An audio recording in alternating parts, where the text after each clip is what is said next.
Për ta thënë, sepse ne avokatët flasim me prova dhe nuk paragjykojmë, por me qenë se po flasim për politiken,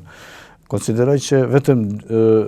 qarqeve anti-kosovare apo anti-Republikës Kosovës, qoftë Serbisë dhe Rusisë, i intereson dhe kanë interes që Kosova të mos ketë institucione,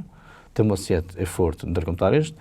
dhe për fatin e keq, edhe Albin Kurtit i intereson që Kosova të bllokohet për të arritur, do në mendoj cili është caku, ose paragjykoj, ose mendoj që caku i Albin Kurtit është që t'i bëj bashkë zgjedhjet parlamentare me zgjedhjet lokale, sepse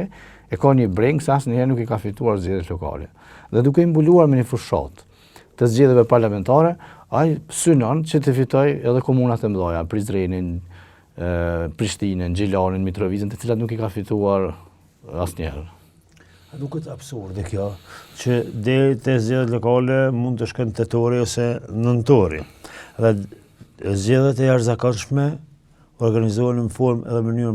më të shpejtë. A duket absurde kjo që të bëhet, po marr shembull, tani nuk po mundem me llogarit 100 tentativa për zgjedhjen e kryetarit, sepse kjo formë do të shkojnë çdo 48 orë. E para,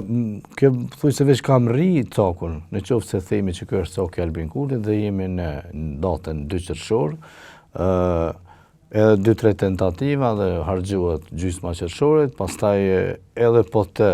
kaloj kryetari i kuvendit, Albin Kurti me këtë kryenetësi dhe me këtë kokë të krisur nuk ka një marrëveshje politike me asnjë parti politike për ta kaluar mandatarin apo kryeministrin, pra. Mendoj që aty do të kemi edhe një blokadë në qoftë se